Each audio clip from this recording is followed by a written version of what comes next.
and welcome to Fun Frolicking Friday. Hello, hello, hello. Welcome, everyone. We are here every Friday, 1 p.m. Eastern Standard Time. I am Candace, that is Karezza. Sometimes it's just her and I. Sometimes we have amazing guests, like today. We have Magick with us.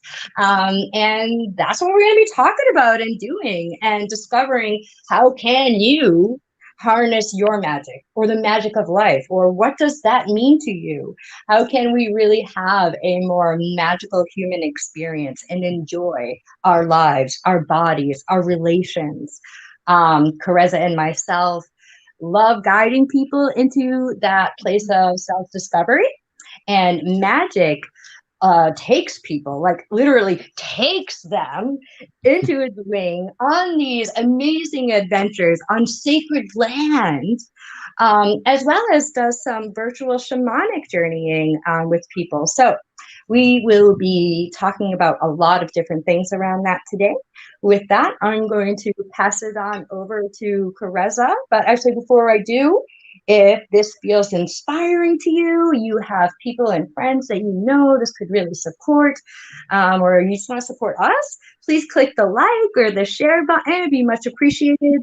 Any questions or comments, just chime them in there and they will come across our radar.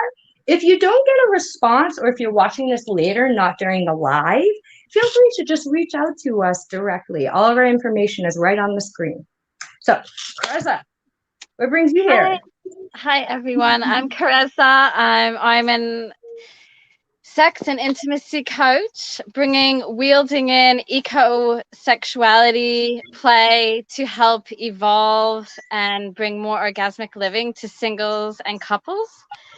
Yeah, I'm really excited to have with us Magick, and I'm really looking to going on a transformative journey with you both. So I welcome now Magick Bernstein.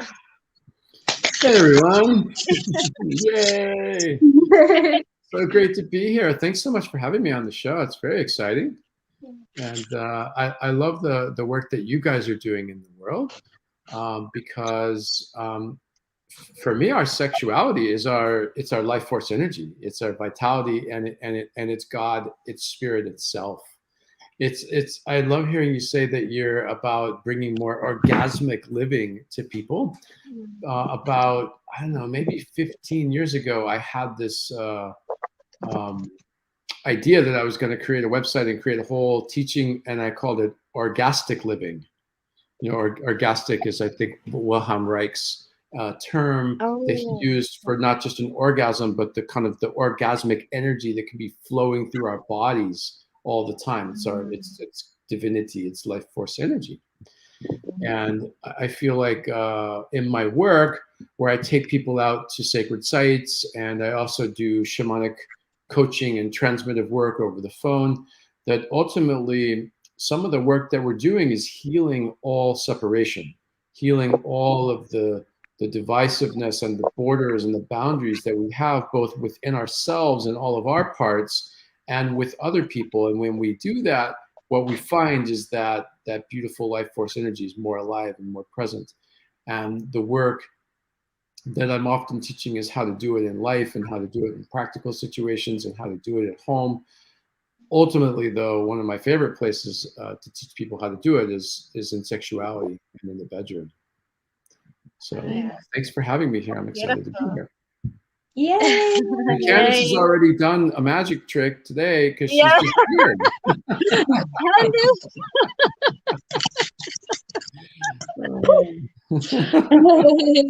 Thank you so much for joining us. Yeah, especially, I know it's really early for you over there. So we're getting Magick at its freshest. Definitely. It's 7 a.m. here on Maui. Yeah. Definitely before I'm usually working with clients or getting on podcasts, but I'm happy to be here. It's great. Yeah. So you will be hearing more about all the different things going on throughout the show. Magick will also be giving us like a little taster mini experience about halftime. So stay with us. And if you have any questions on how to connect and you're not getting the information you need, just ask. I think I think I told you this, I originally came across you when I was in Sedona, and this is when I had vision. I was able to see things and research more with ease. I was looking, I wanted somebody to take me on a journey, getting to know the land. Like I was there to meet with someone who I explore Tantra with and I see as a sacred sexual lover and partner. But while I was there, like, man, the land there is just so like potent. And as somebody, I'm from Worcester, Mass. It is like straight up hood. There is like the only vibration there is stuff you want to get away from. Yeah. So I never saw myself going anywhere or getting on a plane. So this was really a magical experience for me, being there. We didn't get to cross paths at that time. And I've gotten to get to know you through Love Coach Academy and experiencing you on there.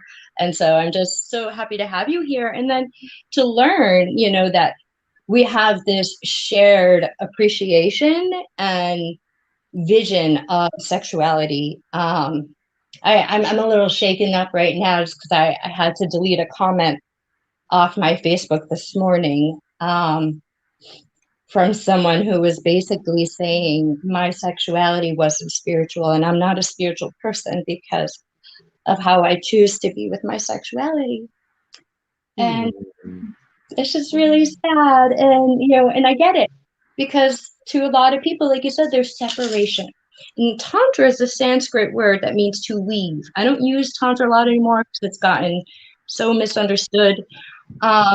But for me, sex and spirit are the same. We are all products of sex. It's the most powerful energy in this world. If you want to relate to them as separate things, cool, that's your path. But for me, this is what feels good.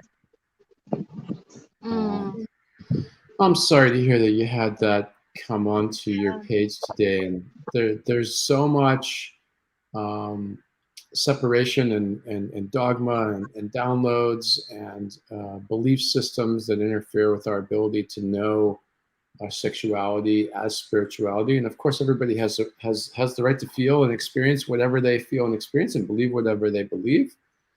For me, I have experienced God and the cosmic through sexuality, and it's a place where my identity can dissolve. And this is a place I like to take people to when we go out to sacred sites and when I do my work with people that's non-sexual work. But the sexuality it's a catalyst energy. In one of the quasi-Native American organizations that I studied with, they taught in medicine wheels. So you had a north and a south and an east and a west as like a chalkboard. And all teachings were overlaid onto that. And the north was air in this one, and the south was water, and the west was physical, and the east was spirituality, and then the center was sexuality. It's the void. It's the catalyst. It's the place that touches all other aspects of life. Everywhere else on that medicine wheel is touched into by sexuality. So one of the things I learned early is actually the sexual energy, when it's up, it actually can touch me into almost any part of myself. It touches me into my shadow. It touches me into my light. I can have the experience of my deepest fears come up that are catalyzed by that sexual energy. And what that is that's what's in the way of me realizing all that is. That's what's in the way of me realizing who and what I really am, which also can occur when the sexual energy is catalyzing. It can drop me into self-realization as God. So it's either a pathway into that indirectly by being with what's in the way of it, or it can bring me right into it directly. And what's really beautiful, it could bring me into it with another person, where we're both experiencing our sameness, our suchness, awareness itself, something that's beyond our individual identities, which are separate. Beautiful. Yeah, I mean, I completely understand that. I've experienced going into cosmic sex actually in a college dorm room with absolutely like nothing of the tantric sphere. But I created it like just by asking for something that I wanted, and I was taken to nothing, like into totality, into nothingness, egolessness, where you're just there. You are pretty much. And in fact, I mean, I think some people, it's hard to understand and grasp, like, what is nothingness? Like, what is that? Like, being in this space where time and we don't exist. Like, gender doesn't exist. We're just there. We're connected to everything. We're abundant. We don't need. It's just there. Like love, you don't need to have a partner to love. It's already there for us. You just have to tap into it and feel it. Yeah, my experience exactly. Especially the unconditional love piece. And a lot of my work, I am transmitting unconditional love and teaching people how to unconditionally love themselves in tangible, specific way, which is challenging for people because unconditional love actually is nothing, feels like nothing. It's the void. It's full and it's rich because it's all that is, but it's also has an emptiness, but not the kind of emptiness that people typically conjure up when they think about emptiness. Unconditional love can show up as a feeling because that's the sort of compressed third dimensional physical form that it can come into, but it also isn't a feeling. It just is. And it's a place that sexuality can take people into when they let go of their thoughts and just release into the experience. And it's something that can be guided as well. If somebody's listening to this and they're like, I don't know what the hell you're talking about. It's something that with a little bit of coaching and guidance, one can be directed into an experience like this. I just want to say one more thing. I noticed there's some comments. And I do not have the ability to comment. So if there's one of you guys that has the controls of this call, I think I must be locked out somehow. Oh no. And a couple people said hi, and I wanted to be like hi, but I can't do that. So it's okay. We see you. We're trying to get to you. We do. I wanted to ask, Greg, are you familiar with Kudoshka? Is that a Native American practice that you are familiar with? Yeah, that's the one that I was referencing earlier when I mentioned that I learned the medicine wheels around it, and I did the Kudoshka workshops, which are spiritual sexuality workshops that somewhat come from Native American cultures. I did those back in 2003. I did a whole bunch of them, many times actually. And I did what they call the recapitulated shamanic de-armoring ceremony. And then I sort of helped in an indirect way bring them to Hawaii about, I don't know, maybe 7-8 years ago, and did them all over again. And then eventually, Amara Charles, who wrote the book on Kudoshka and leads a lot of those workshops, her and I led a retreat together. It was not a Kudoshka retreat. It was actually a retreat that we created together here in Hawaii. So I'm pretty familiar with it. I did some private session work with Swift-Deer when he was alive as well. So I've been pretty steeped in now. And there was when I lived in Dallas, they had a lodge in Denton, and I used to go up to that lodge for sweats often and sometimes for teaching. So yeah, I love their teachings around sexuality. Have you done that work, Candace? Yeah, so I've been through a lot of trainings, and started with Source School and then Ipsaloo and then But Kradoshka, I gotta say, like, really took the cake for me on the way they blended sex and spirit. And I'm getting quivers. Shares like the omnisexual way of living, of relating to nature. When I think of, I trained with Amara as well, and went to, I was in Texas as well as Arizona somewhere and somewhere else. I don't know. And when Amara had shared the stories of how in old, I think they say it's Native American, Mayan, Toltec traditions, the young men were sent to the elders to learn about sexuality through the plants and the flowers. And it's just like, it spoke to me so much, as well as in the trainings they taught about BDSM, emotionality, psychology. I mean, I'm a sex geek. I'm sapiosexual, omnisexual. I'm just all over the place, And so it really felt wholesome. And they usually had like 7 people holding space. When you're talking about going into sacred sexual containers, stuff comes up. Like, my most profound healing has happened in those places. Like, that's why I don't have as many sexual partners these days, because I know now that when I open my body to that degree, there's stuff that comes up, and I need to know that person is capable of being there for what I need, not just during, but before, during, and what comes up after. Yeah. Yeah. Yeah, Definitely. absolutely. I mean, I work with couples sometimes and individuals on their sexuality, and I just had a session, Zoom session on it yesterday. And one of the things that I'm often teaching people is sexuality is a place where everything can be alive and can be touched into.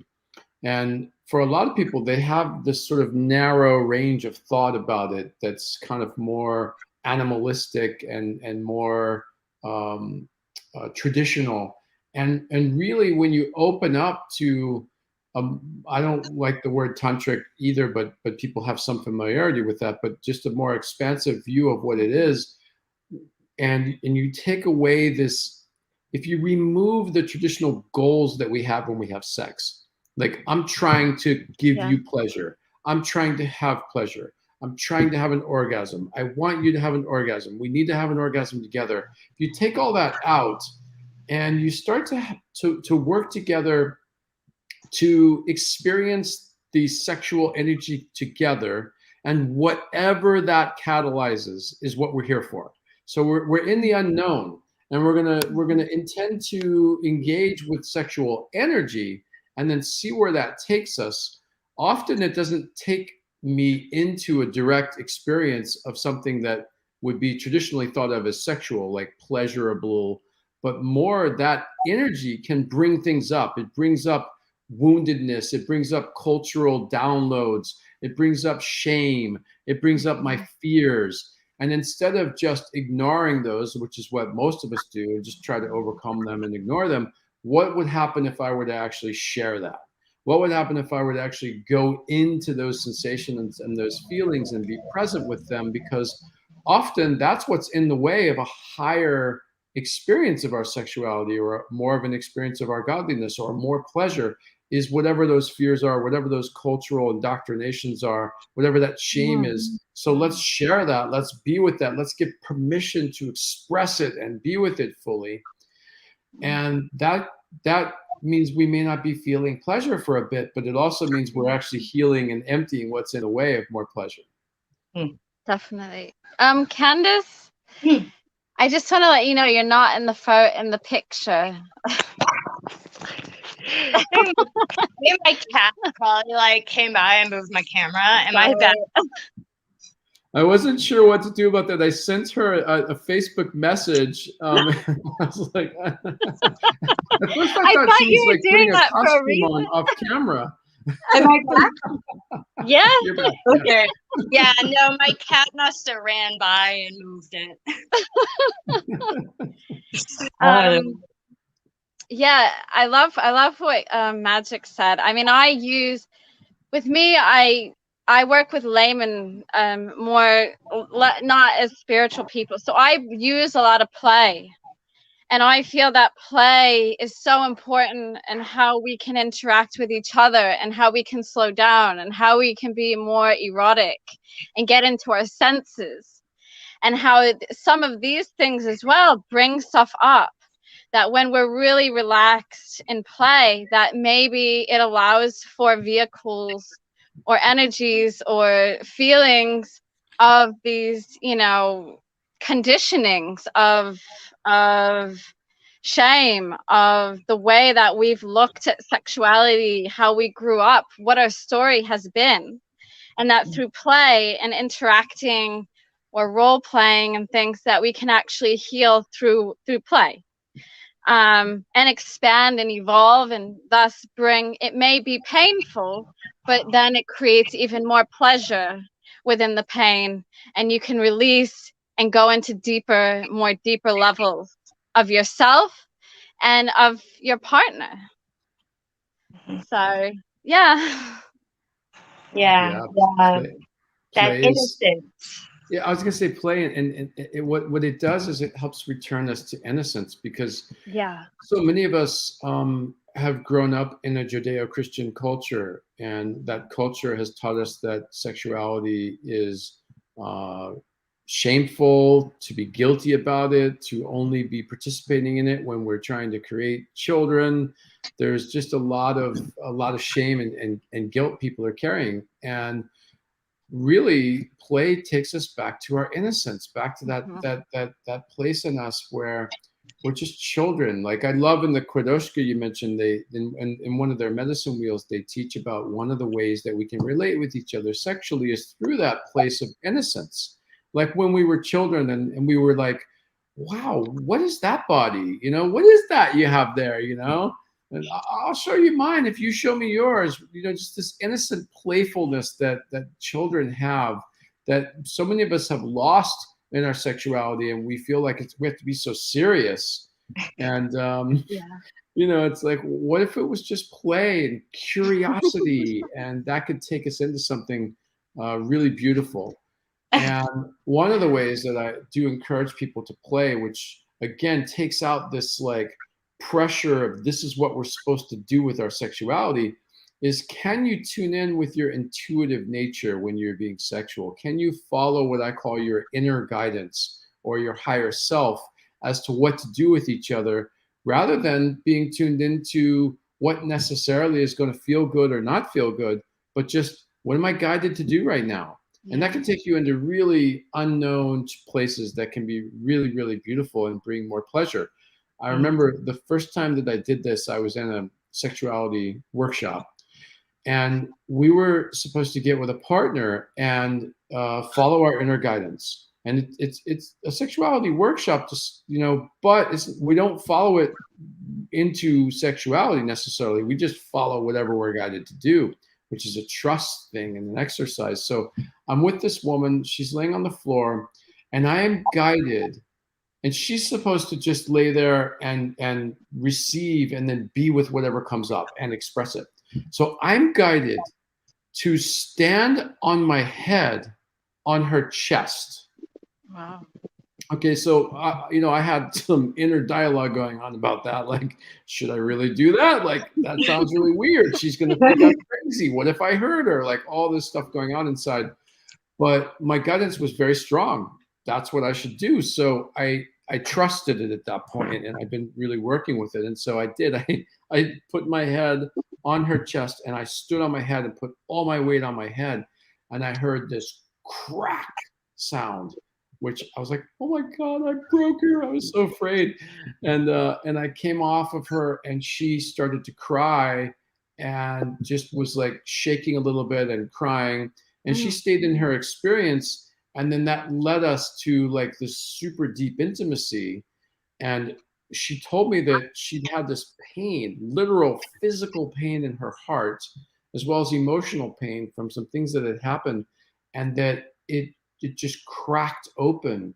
And in that moment, she had access to the feelings that were under there and was able to feel them so that they actually healed and metabolized and were processed. And then she had more pleasure available to her. Mm. And all that came from me not directing myself towards pleasure, but directing myself towards whatever was present, whatever was alive, and whatever I was guided to do, which then led to more pleasure and led to a more orgastic life because she had more life force energy available to her. Wow. Mm-hmm. That's amazing. Yeah. Were we I just want to check in too. Were we able to see those comments? Were there any questions or Yeah, I can still see them, but I can't comment myself. You can't because I saw you did send a message on the chat. In the private chat, right? It's not in the public chat. But usually you can post in the regular comment. Yeah, I know. I click on comments and I see them all, but I can't comment. So if you can't fix it, then that's okay. I'll just speak. It's sorry. Kelly said hi. Also Dina said hello, and she appreciates everything that is being said. Yay. Yeah, so thank you, everybody. Yeah. Thanks for being here. And I'm right now I'm having many visceral experiences and reminders, and I could feel my yoni and my heart and everything like really alive. You just being here with you and you reminding me of some of these experiences, and Kudoshka especially, because not a lot of people know of Kudoshka. It's just it's so delicious. So I'm feeling this is so divinely guided, and I'm really happy to be here. And I'm imagining it might be about halftime. I have not worn a watch and I have no idea how long, but I still go like this when I'm talking about time. It is, you're right. It's 1:30. Yeah. Cool. So Magick, do you have something up your sleeve you think would be very ideal in this moment or give people a taste of your medicine? Well, I feel that one of the most important aspects, I guess you could call it, of really experiencing the most that we can out of our sexuality is to be present. To be in the body. It's like this is the physical body that's going to have the spiritual experience and that's going to have the sexual or the orgastic experience. And what happens with a lot of people is they get into their body, and what they find when they get there oftentimes, or at least sometimes, may not be pleasure. It might be something else. Especially I find that, like money and sex, those two things tend to bring up whatever is unresolved in a person, whatever divisiveness, whatever fears, doubts, confusion, shame, all that stuff is there and can get in the way of our pleasure. And so what most people do with that stuff in the realm of sexuality is they just try to ignore it and focus on feeling good. And that works to some degree. However, what I find is actually the highest form of relating with our emotionality and what's going on with us is to actually learn how to experience it fully, how to bring our love and our presence to it. So we're not ignoring it and pushing it away, but we're welcoming it. And actually, when we do that fully, it becomes joyful and pleasurable. Because the reason that we don't like the experience of any of our emotions is actually the mind. It's our judgment that we don't like them and that they don't feel good. When we bring unconditional love to our emotionality, it becomes actually pleasureful. I can enjoy my fear, I can enjoy my doubts, I can enjoy my sadness, any of it. It's the resistance that creates the suffering, 100%. So if we wanted to practice something that could take us into a deeper experience of our sexuality, it would be to practice just getting into the body and being fully present with what's here, and then perhaps sharing it with the other person. So would you like to do that for a moment? Okay, so let's close our eyes and get comfortable And there's a lot of ways to do this. It's an approach that I teach called the oneness method, because it's one method for touching in with anything that's going on, healing and resolving anything, and ultimately becoming one with everything. And often the first step or entry point is just to breathe into your body with a deep breath and notice, where do I feel any kind of emotionality, any kind of energy? It can be, where do I feel something physical? But I like to start with something emotional or energetic. Where do I feel that in my body? Is it in my chest? Is it in my throat? Is it in my belly? We are always moving energy and being energy. And there's always something present. And mostly we live in our heads. But what happens if we drop into the body, which is our sensing vehicle here on earth, and just notice where that is?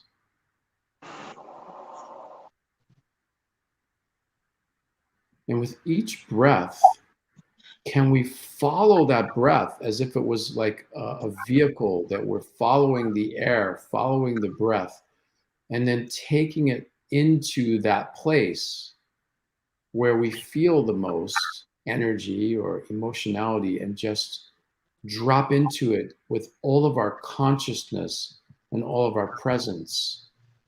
And then on the exhalation, just be there in that presence of feeling what's happening inside of our field.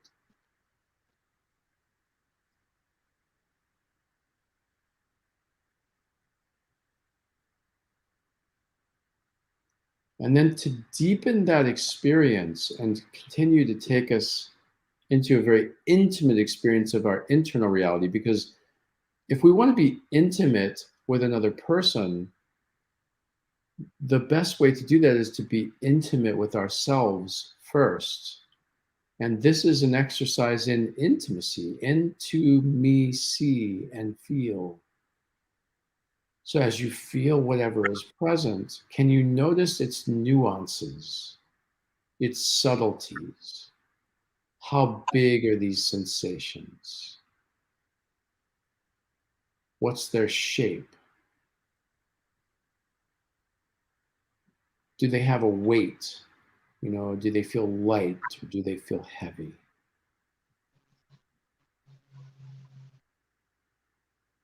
Is there a temperature?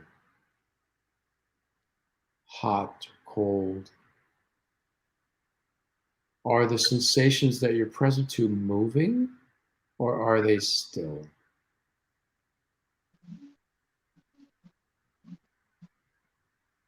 Do they have any texture? And if we were doing a longer process here, I might take somebody through a lot more of these questions and be asking questions about the questions to really get us as deeply in the body as possible. And whatever is here is welcome. If your mind would label it as fear, that is welcome. If your mind would label it as pleasure, that is welcome. And we just get as present as possible with it. And whatever it is, can we bring unconditional love to what we're sensing? And that does not mean that we replace the feelings with the feeling of love. It means that we move into a place of fully accepting and being with what's here, whatever it is.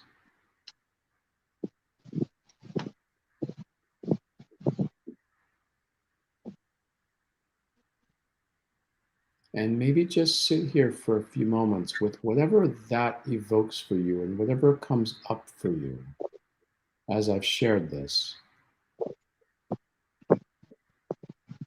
Are you able to experience unconditional love and bring it to this part of yourself? Are you confused by what that is or how to do that? Are you experiencing pleasure or a sense of your own divinity? Or would you more call it something else? Is it limiting or is it expansive? just notice what it is and how it is for you. And then in a few moments, when we open our eyes again, perhaps you might have questions, or we can share or talk about the experience.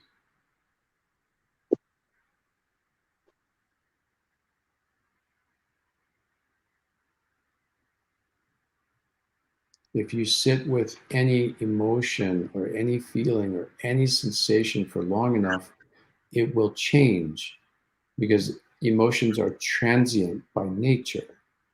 They're always fluid and moving and changing. And this kind of practice metabolizes any emotions that need to be felt in order to be fully present and bring us into presence, and bring us into our aliveness and our orgasticness and our divinity if we sit with ourselves for long enough.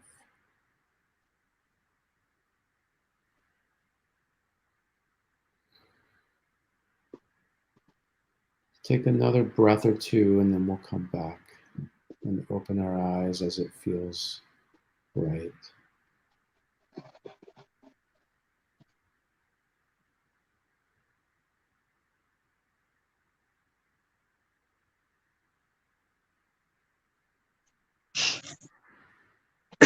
And just let your eyes flicker open whenever it feels right.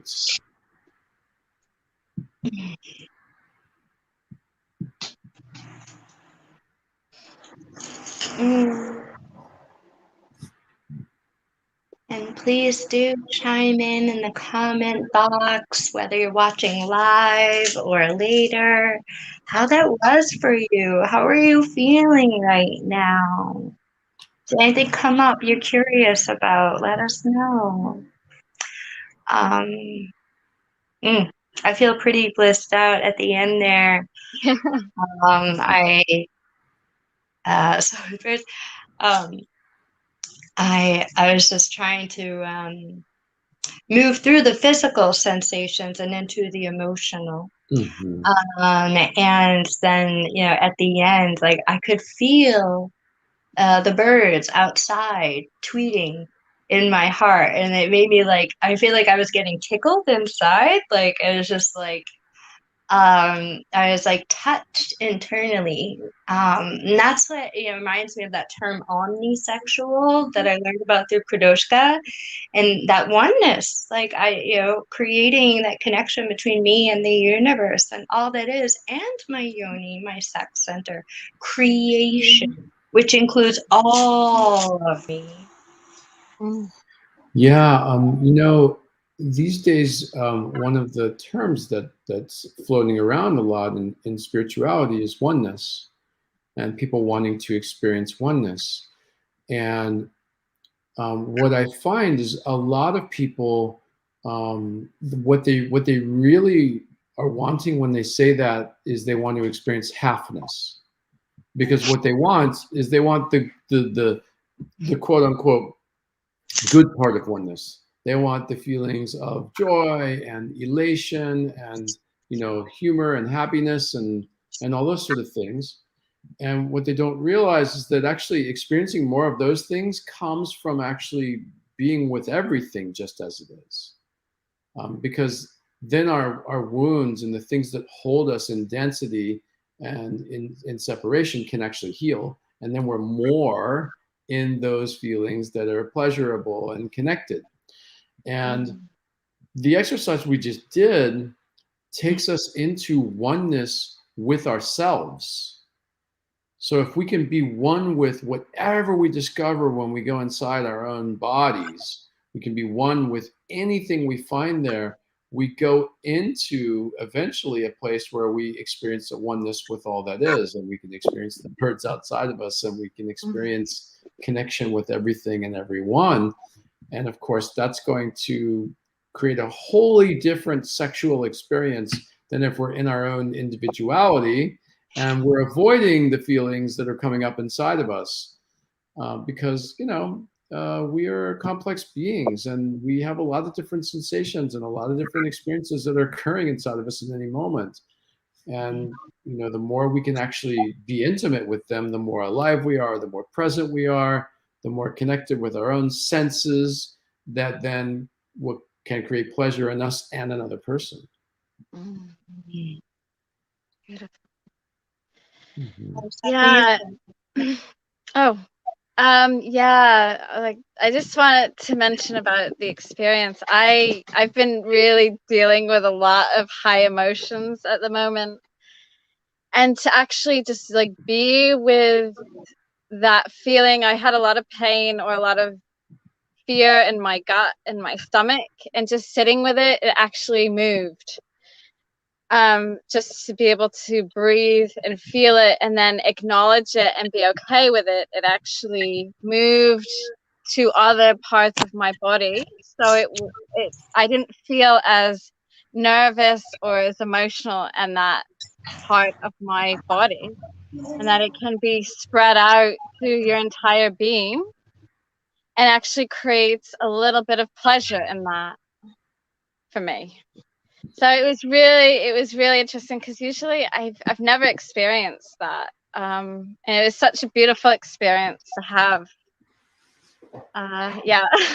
Yeah, thank you for sharing that. I want to, may I, is this format okay to like describe sex kind of graphically? Because Yeah. I want to kind of bring it into like, how is this practically applicable in a sexual context? Yeah.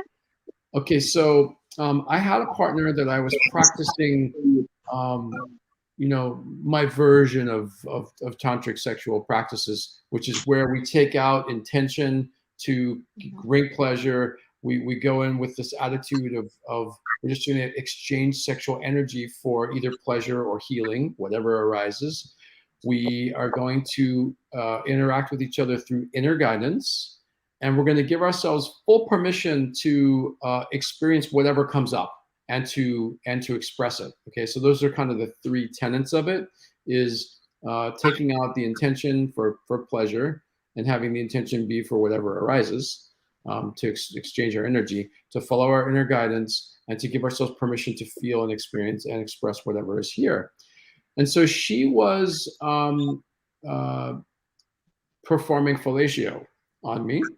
And as she was doing that, I at first it felt good, and then suddenly it didn't feel good anymore. And it was like, I won't say it was hurting physically, but I just wasn't feeling a lot of pleasure. And I started to breathe into that, and I started feeling a bunch of fear. And I didn't know what it was about or what was going on, but instead of pushing it away, I breathed into it just like we just did. And then my body, I noticed, wanted to shake a little bit. And often fear has us want to shake, and fear can make us cold, just like anger can make us hot. It makes us want to move. And so I just started to let my body shake a little bit.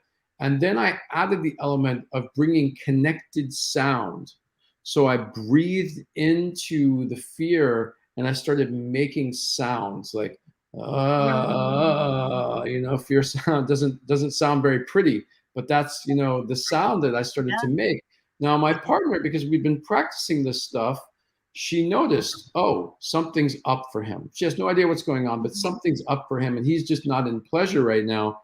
And at that moment, she tuned in with her own inner guidance and didn't have any like, I got to bring in pleasure, or I got to do this, or I got to do that. It was just like, what do I do? What's the highest and good for all concerned?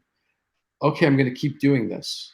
So she kept doing what she was doing, which was like perfect, because what she was doing was bringing up a lot of fears. And as I breathed into them and was just feeling them, memories started coming forward. And I had been, I would say somewhat traumatized in my 20s by a woman who had gotten really angry at me because I didn't have an erection. And she started screaming and throwing things. And, it was a pretty intense reaction that at the time it hit my somewhat fragile male ego at the time, and made me more self-conscious the next time that I had sex with somebody. Oh my God, what if I don't have an erection and she gets angry? And so this was coming up.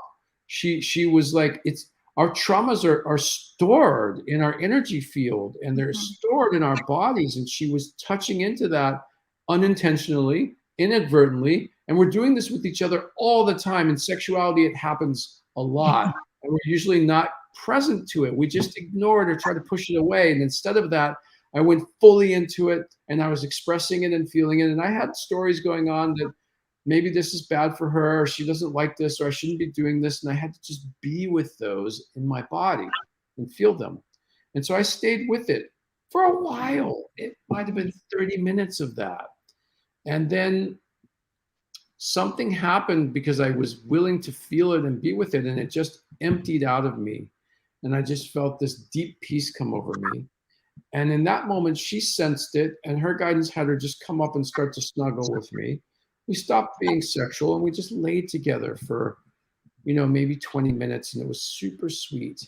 Oh. And then out of that sweet, loving, no agendaed connection, we both like simultaneously just had this sexual energy arise, and we began to interact again with sexuality and erections and wetness. And then the next thing you know, we're having this sex that was off the charts. Yeah. Like the best, like so much connectivity and presence and pleasure and eroticism. It was some of the best sex that either of us had ever had.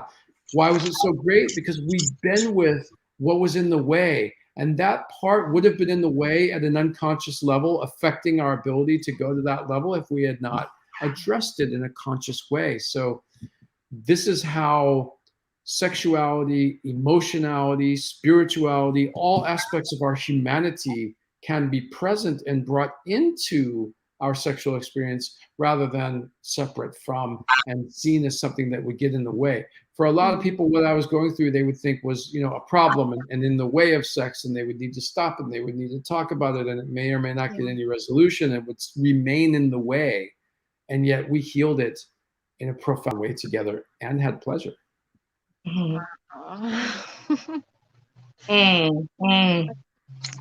Yeah. I really appreciate you sharing that. There's unfortunately often a lot of association with women, being the ones, and we forget that men have emotions and feelings too, and that we can support them just as much as we need that kind of emotional support. I love it. And then just thinking about how many times, like over the years, I've been working with this stuff with clients in person for a little over 8 years now. And it's just so common. So I do a lot of body work, like Thai body work. And like you said, when you put your head on that woman's chest, like I'm often trying to open up the muscle structures around some of our main energy points. And I use my whole body. I'm only 110 or 15 pounds, but with intention, with openness, it's amazing what comes out. But like some clients will say, "Oh my God, you're so amazing. You're so amazing." I'm like, yeah, but it's really you. You said yes to lay there and receive. When I told you to breathe, you breathe. You didn't like, "Oh my God, that hurts." There are so many people, like, we're so scared. Like, and I always try to remind people at the beginning, like, sometimes your pleasure is the most biggest pleasure you've ever experienced, which is not just the 3 to 7 seconds or the 3 to 7 inches of your body, is one breath past that pain point. May that be emotional or physical. And we store, like you said, we store so much stuff in here. And a lot of the times, I think especially with men, they may not open up to me as much emotionally. But the way I can get in there is the physical body. Like I had somebody recently I was being gentle with because it'd been a while. I hadn't seen them in a while. They were a little scared. And they would not get in their body. And I'm like, next time, sorry, boo-boo, but I'm going to go rougher on you because you just like, that was just not working.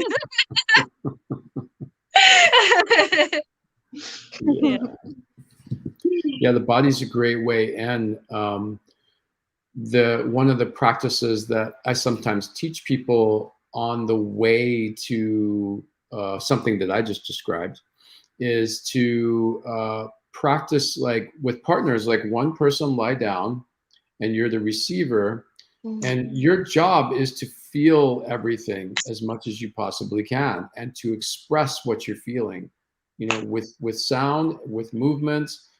If you have inner dialogue that's in the way or that's coming up, you share that out loud. And then the other person's job is to follow their inner guidance with their touch. And the intention is not sexual. The intention is to just follow your guidance for healing or sexuality or whatever the person needs in their highest good in that moment.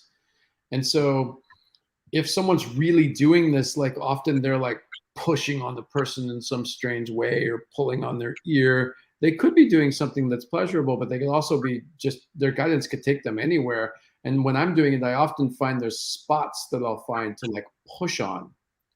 And when I'm guided right to the spot where people are storing things, and then I start to push on that spot, and then they start feeling things, and I encourage them to express them. So that physical touch, that entry point of the body and the physical, can take a man or a woman like right into really feeling what's there, and then with some encouragement, getting them to share it and express it. And it's a great entry point into what can lead to a deeper and more profound sexual relationship where we're feeling things and we're expressing things. And this is one of the ways to sort of amplify it so people can really get it.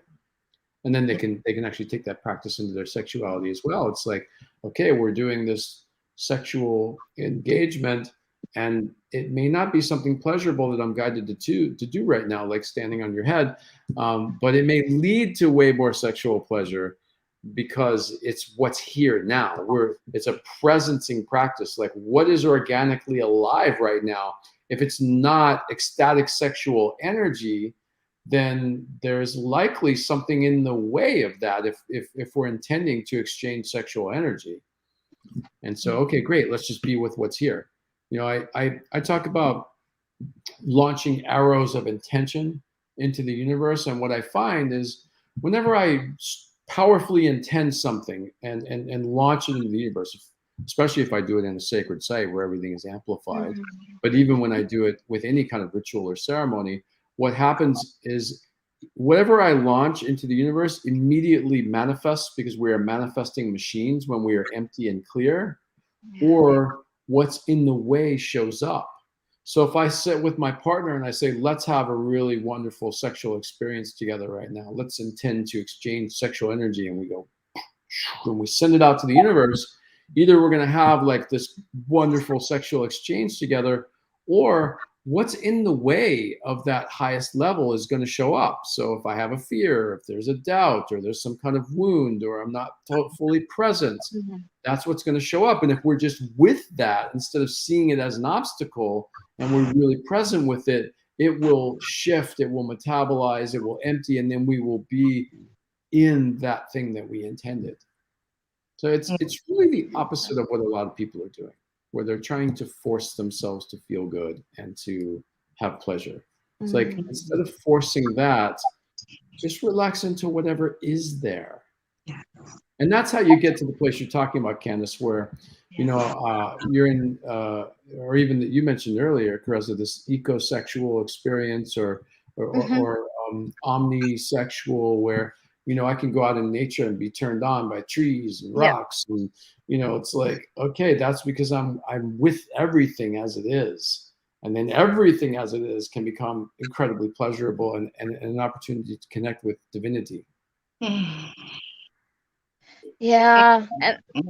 And I think it's so important, it's, to be allowed to be angry, to be allowed to be sad, to be allowed to have doubts, because I think in today's world, it's almost shunned upon that if you're angry or too this, that it's not like part of who you are. It's something bad. It's something that you shouldn't be experiencing almost. Or it's not Because, spiritual, right? yeah, It's or only you know, like, spiritual if yeah, it's positive and good. yes, yes, Yeah, exactly. I think that last part, that it's. I mean, it's not allowed. Like emotions are just not allowed. I always use the example, like if a person is walking through the mall, and they see another person sitting on a bench and they're crying.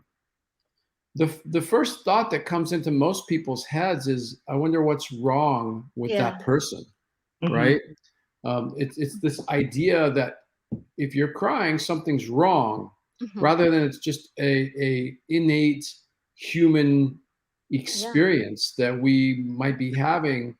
Because really, ultimately, our job on this planet is to realize the unconditional love that we are, to realize our godliness, our infinite nature.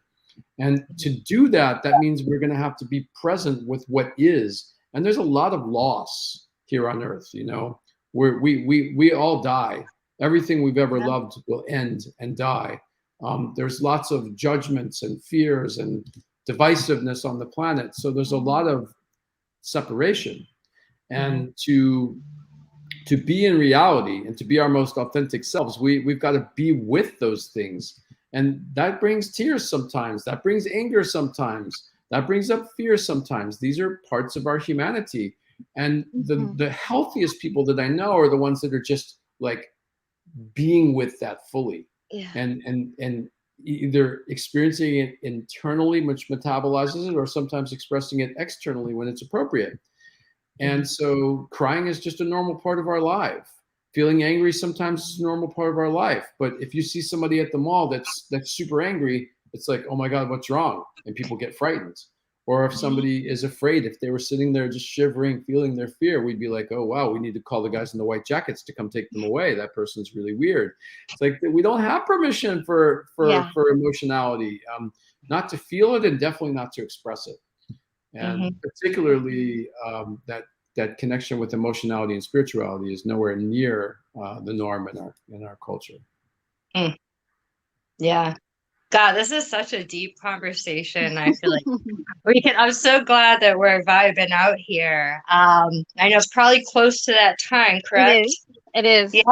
Yeah. So, you guys know where to find me if you want more of me. Temple of Frolic. I am on YouTube, Facebook, TikTok, Clubhouse, Instagram, blah blah blah blah blah. And I like to practice internet sluttery as much as I can. I heard it's business. As much as Nice. these blind eyes will let me. Beautiful. So, Karezza, how do people find you? And then Greg, definitely let us know Um, what's going on. yeah, I'm on Instagram, Facebook, Clubhouse, and you can find me at www.theintimateplayground.com. And there you can find my email and information if you want to have a cuppa with Karezza, to have an introduction session for free, to find out if I can help and we can work together. Yeah, and Greg, Magick. Yeah, Um, so you can find me at sacredvoyages.com. And on that site, I'd like to share that I have a podcast I do on the first Tuesday of every month, and it's on all kinds of topics, from awakening to past lives to time travel. And in these podcasts, I'm sharing my experience of these things, and they're a shamanic transmission designed for you to really have them penetrate into your being and evoke these possibilities within yourself. There's also really practical subjects like how to relate and how to bring in your partner. So that's on my website. I'm on Facebook. Sacred Voyages Magick is pretty much the place you can find me: Facebook or Instagram, other platforms. And I do private coaching. I call it shamanic coaching because I learned coaching techniques early on, 25 years ago, for how to effectuate almost instant change in people. But then I've worked with kahunas and shaman over the years, and they've trained me how to transmit the awakening and the transformation so that it is received by the person just through the transmittive form of the frequency of the sound waves and the communication and the stories, and even in silence. So I do those remotely with people all around the world, and I also do custom retreats in Hawaii and Sedona and Mount Shasta, where we go out to sacred sites and places where the mystical and the shamanic is available, and instant change and manifestation, which also happens on my in my private session calls. So, and I also, like you do, Karezza, I offer a 30-minute discovery session. So if you want to find out about my work, or you just want to ask questions, I'm happy to get on the phone and chat with you. Or you can email me at awaken@sacredvoyages.com. Thank you so much for being here. This is awesome. Yeah, this was awesome. I'd love to have you again and keep in the touch with everything you got going on. And yeah, thank you for joining us. Thank you, everyone.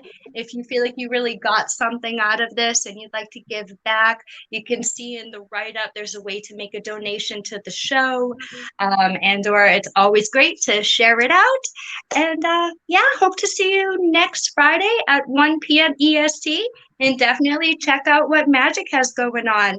Can I jump in for 1 second before you wrap up? Karezza, it's I can't comment again, but it's not awaken@sacredawakening.com. It's awaken@sacredvoyages.com. Oh, sorry. Yeah. I don't know why I can't comment. Maybe we can talk about that when we get off, because I have no ability to comment. But it's been great to be here, and thank you so much. Yeah, and I've usually learned sometimes if you go to Love Coach Academy's page, this is all you viewers too, because this is broadcast in a lot of places, that's where you can see the majority of the comments and everything and interact. And I wanted to ask, where is your podcast exactly? So I do it on Facebook Live. Oh, okay. And then I also, if you go to my website, which is sacredvoyages.com/Magick Talks, then there's a place where you can register if you want to listen to it on the phone. And then they're stored on SoundCloud as well. And on the website at Sacred Voyages /Magick Talks, there is a link to the SoundCloud place where the last maybe 20 or 30 of them are stored, and all the different topics. Awesome. Good to know. I'm technically challenged, so I wanted to make sure I had the dots so that I could get there, because I was like, oh, website. All right. Thank you again. I hope you have a good day. You too. Everyone. There. Bye, everyone.